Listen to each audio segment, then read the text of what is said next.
15 maires des Côtes-d'Armor arrivaient un peu avant l'audience. Le préfet conteste l'arrêté qu'ils ont pris. Eux le justifient par le fait qu'il est grand temps d'agir sur le sujet de la santé dans les Côtes-d'Armor. Qui n'est pas étonné qu'on nous explique aujourd'hui que tout va bien quand les services hospitaliers ferment les uns après les autres, que de plus en plus de gens n'ont plus de médecins traitants, que les services d'urgence soient fermés, régulés la nuit. Comment on peut être satisfait de ça aujourd'hui ? Ces derniers ont fait usage de leur droit de police pour contraindre l'État à agir, sous peine d'une astreinte financière de 1 000 € par jour. Un arrêté aujourd'hui contesté par le préfet. Les maires, eux, estiment que l'État n'entend pas l'urgence à agir dans leur département. Se voir déféré par le préfet, c'est-à-dire mentionné et mis un peu à la vindicte par le préfet, quand on arrive et on sait qu'on a ce fort risque quand on prend ce type d'arrêté, c'est qu'on a épuisé toutes les voies classiques et toutes les possibilités de discussion habituelles.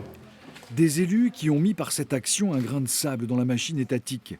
En s'appuyant sur l'indice de vieillissement et la surmortalité de leur département, supérieure à la moyenne nationale, ils réclament une médiation pour être acteurs du plan de soins. Travailler sur effectivement ce périmètre de médiation qui devrait nous aboutir à améliorer la qualité des services en Côtes-d'Armor, c'est-à-dire moins de régulation des urgences et de les faire disparaître, amener aussi la maternité de Guingamp à rouvrir à terme, et sur d'autres sujets comme la médecine spécialiste, atteindre les objectifs de la moyenne régionale par exemple, parce qu'aujourd'hui en Côtes-d'Armor, nous sommes sous-dotés en médecine spécialisée.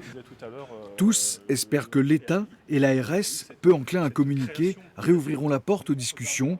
Dans une dizaine de jours, 13 autres élus sont convoqués devant le tribunal.